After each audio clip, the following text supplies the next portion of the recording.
Now next force is that is centrifugal force. A centrifugal force is mainly considered when a vehicle is moving on the road surface and the vehicle will transfer the load to the well foundation. A centrifugal force is transmitted through bearing in the bridge is curved in plan. So this is centrifugal force. Next is buoyancy force. The buoyancy reduces the effective weight of the wall in the masonry or concrete staining. 15% of buoyancy is considered to account for the pronunciations. Means when the buoyancy is uh, acted on the wall, it will reduce some forces, and we will mainly consider only 15 percentage. Next is earth pressure. That is, the earth pressure is calculated according to Rankine's theory or Coulomb's theory. For the stability of foundation below the score level, the passive earth pressure of the soil is considered. Means below this score level, we will consider only the passive earth pressure, and the earth pressure is directly calculated from the earth pressure by Rankine and Coulomb theories. Next is temperature stresses. Longitudinal forces are induced due to temperature changes. The movement due to temperature changes are partially restrained in girder bridges because of friction at the movable end. Why we are taking here temperature stresses? When at the time of day, the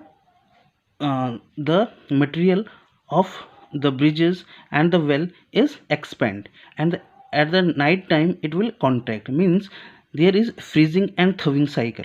This will induce the temperature stresses on the well foundation, so we should consider this temperature stresses also. Next is that is seismic forces.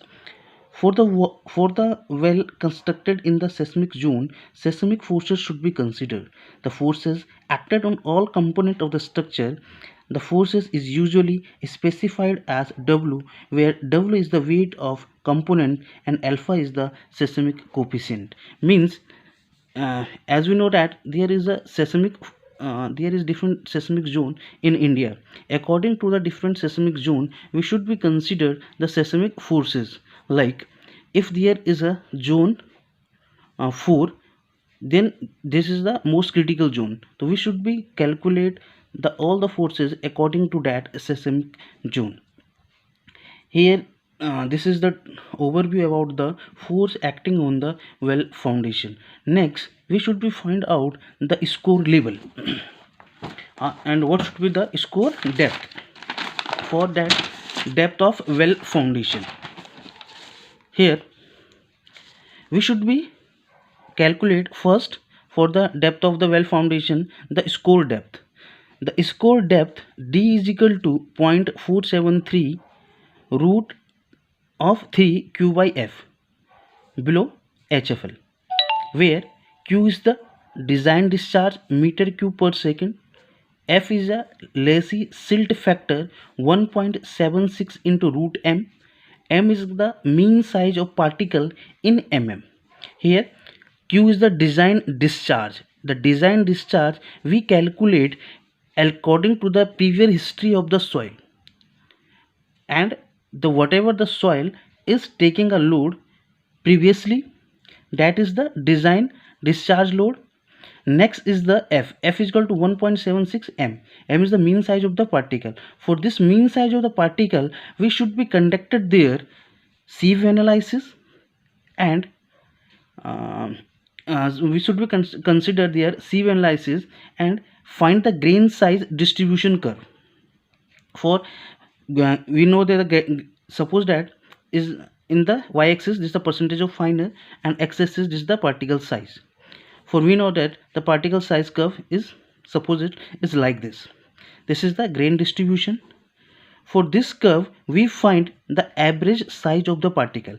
Basically, the average size of the particle is the value of m, and we put this value of m here and find the lazy silt factor F. According to that, we will find the depth score depth or score depth. This is clear. Next is grip length. Basically, the grip length is 1/3 of maximum score length, 1/3 of D max, And according to the IRC, or according to the IS code, the value of 1 by third of D max should not be less than 2 meter for piers and abutment with arches, and 1.2 meter for piers and abutment with other structures. Through this formula, we can easily find out the griff length. Next, for this purpose, we will use IS 3955/1967 for maximum depth of score Dmax. If there is a straight section, then value is 1.27 D. At the moderate band, the value is 1.50 D. At severe band, the value is 1.75 D. At a right angle band, the value is 2.00 D. Here, we will find the different values. In the question, you have given, if there is given the value of M, through this formula we will find out the Dmax. If it's not given, then there will given you a section. According to the different section, we will find out the different values of Dmax. Minimum depth of foundation D is 1.33 times of Dmax below HFL. This should be the minimum depth of the foundation. Then the load carrying capacity of the foundation QA according to the IS 3995/1967. We should find out what should be the load carrying capacity of the foundation, well foundation. Now, QA is equal to 5.4 N square B plus 16 into 100 plus N square D. Here, QA is the allowable load carrying capacity. It should be kg per centimeter square. B is the smaller dia of the wall. D is the depth of the foundation below score level, and N is the corrected SPT value, which is the SPT means standard penetration test.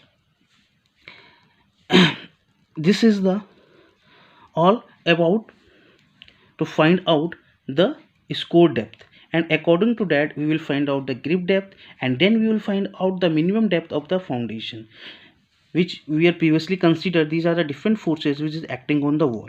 According to these forces, we will find out the lateral stability of the wall, and this is actually the lateral stability of the wall is the design of the well foundation. And there are different methods to find out the lateral stability of the wall. First one, Tarjagi analysis. Second one, Pender analysis. Third one, Banerjee and Gango Pandya's analysis, and fourth one is IRC 45/1972 method. These are the four methods, and this method we will study in next classes. Thank you.